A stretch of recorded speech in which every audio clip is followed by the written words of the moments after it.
The Labour Party and Sadiq Khan bankrupt London, and Rishi Sunak is in trouble over his Treasury bureaucrats.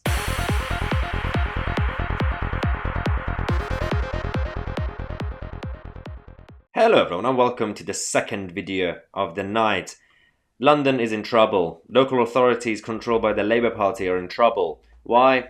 Because of their socialist mentality and because of Sadiq Khan and his cronies.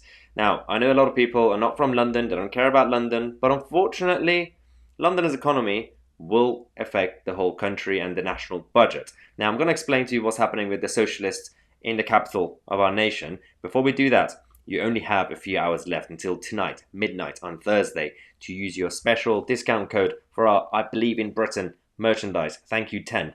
Check out the link in the description or on top of my head. You should be able to see a button. Do it after the video. Use that. You only have until 11:59 p.m. to do that. It's a thank you for to all the people who've been supporting us to reach 200,000 subscribers. Now, let's get into the video. Croydon Council, controlled by the Labour Party, controlled by Sadiq Khan's besties, have officially gone bankrupt. And it's not the first time that local authorities, especially the ones controlled by the Labour Party, have been in trouble. But this is actually crossing the line because they have realised there's only one solution. Austerity, introduced by the Labour Party. And it's not really good because local residents are now obviously going to struggle. Local services are going to struggle. These are the same people in Labour councils like Croydon that always say we're so compassionate, we care about our local residents. Homelessness has been in trouble for it's been chaotic for the last few years, and they keep blaming the central government. Homelessness and the whole situation with shelters and everything else, the responsibility falls onto the local authorities. They don't really care about this. So what's happened is that Croydon Council has now issued a Section 114 notice, which is effectively declaring bankruptcy with immediate effect.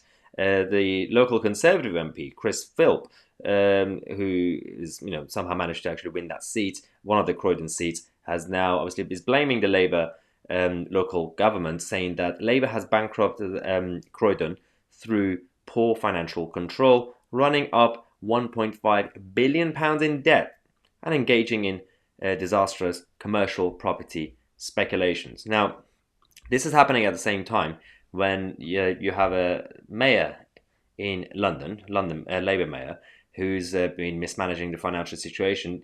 On the one hand, we keep talking about the lefties and the establishment, the globalists with their weird agenda. I'm gonna make a video about what's happening globally with the Great Reset and everything like that as well, because that's also a whole chaotic situation.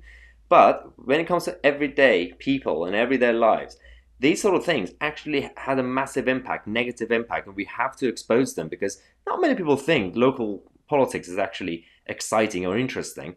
It affects every single thing that you do in your local area. So obviously the BBC are talking about the Section 114 notice. So that's happening, and it's happening by obviously they have to do it by immediate effect because they don't know how to fix this. So this bans all new spending by the Croydon Council. They have said that they want to have exceptions for obviously essential services and protecting vulnerable people. The same vulnerable people who they've been neglecting for years and years, for decades. Somehow they say, oh yeah, there's an exception. We're going to look after vulnerable people. Where? How? It's not like you've been doing a great job until now. Now, a document that's been seen by the BBC has said that the Croydon's financial pressures are not actually all related to what's happening right now globally with the health situation. Even though the Croydon councillors have been saying, oh yeah, it's because of the lockdown, it's because of what's happening with the virus. No, it's not. The debt has been going up for years and years.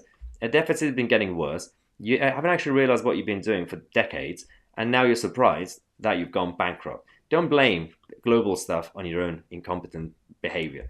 So the document has now said that £17.7 million of the £27.9 million of the new savings presented to the Croydon's cabinet in September, that said that obviously the meeting was obviously towards the end of September, have incorrectly identified as new savings.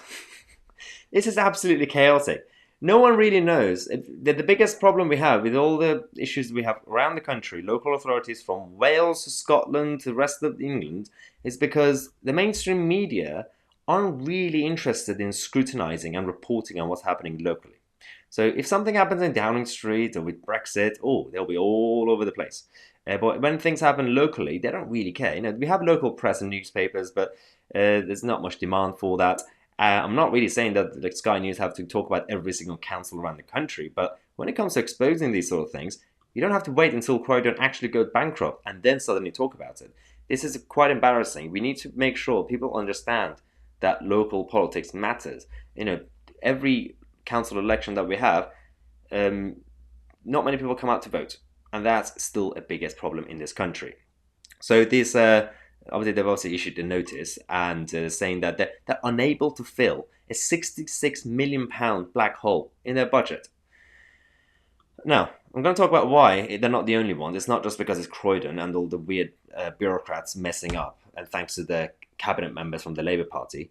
It's a very, very widespread problem that's been going on by the left-wing parties, whether it's the Lib Dems or the Labour Party or some of the green-controlled-ish councils in the south of England. I'm also going to criticise the central government, the Tory government, in a second, because the Treasury have messed up. But before we get to that point, we know what's been happening with Transport for London. TfL almost went bankrupt twice recently, and Sadiq Khan had to beg the central government and Boris Johnson to give him money to save. And then what happened was they gave him the money. Then Sadiq Khan decided to blame the same central government for the problems. Not really sure. This is the same Sadiq Khan who decided to, spend more money by moving City Hall to a new shiny building in the name of saving for the budget. In reality, they're going to keep multiple offices, one central London office for Sadiq Khan himself. They're going to send everyone else in Newham, East London, and this is not going to save anything. Over the next 5 years, it's going to save a few million, but there's going to be a lot more extra costs obviously with the expenses and everything else. So this is all weird, petty PR stunts that's like going on by the Labour Party across. It's not just London, it's across the country with local councils. But let's not forget that central government and bureaucrats are not better either. You have the Treasury been messing up. So with the second lockdown or lockdown 2.0, they haven't actually done a proper forecast. They don't know what the impact is going to be economically. And so Rishi Sunak is now in trouble. Obviously, he's responsible. He's the boss. But it's not actually his fault initially. It was the people, obviously the civil servants, the top civil servants who decided not to actually give full information. That the ministers had no idea what was happening. And so obviously he's the boss. He has to take responsibility. So the whole situation is that Kate Andrews has now written this article for The Spectator saying that in yesterday's session at the Treasury Select Committee in Parliament, obviously the Treasury were obviously talking about how there were no such work was ever underway in terms of analysis. The impact of the specific restrictions on the economy were not forecast or predicted by the Treasury before they came into force. It said, as the Chancellor set out in Parliament last week, we haven't done a specific prediction or forecast of the restrictions. What we do is ongoing policy that feeds into decisions ministers take, which they consider alongside the health impacts, the social impacts, ongoing. So they give them, their red boxes every night with some information on a daily basis, but not a comprehensive analysis. So that's one issue. Now, obviously, Mel Stride, who's the head of the Select Committee, has been questioning the Treasury civil servants and politicians.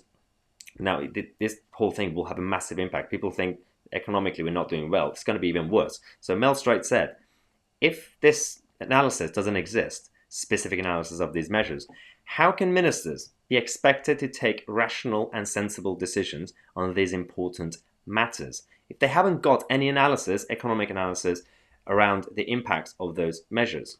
And Mel Stride is right. And as Kate Andrews says, yesterday's admission from the chief economist calls into question the priorities of the Treasury. The stage minutes, this is the independent body that's sorting out all the lockdown decisions, are dated over a month before England's second lockdown was announced, giving the Treasury at least 4 weeks to forecast the impact of the specific lockdown measures on the economy. They've had enough time. They didn't do anything. They haven't prepared anything. And now, when this whole thing's over, and when they're going to come up with their solutions in the new year, everyone's going to be healthy now, everyone's going to take the whole thing. And then when you realize how bad the recession is nationally, but also in terms of the effects that will be quite visible in people's lives. As I've said, it's not just people's money in their pockets. When people lose their jobs, when they lose their businesses, it's also affecting mental health, the logistics in their everyday lives, obviously financially as well, their family situation, social issues, and then you're going to have bigger problems to fix in the next decade, all thanks to the complacency of bureaucrats.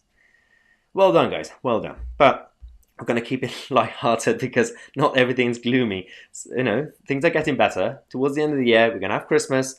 We're going to get out of this lockdown. I'm still positive and confident that we're not going to have a third one, you know, with what they've announced with Pfizer and everything else. I don't know.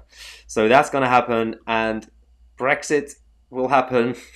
Transition period will be over, and Sakir Starmer will remain boring as ever, and Sadiq Khan will be re-elected as Mayor of London.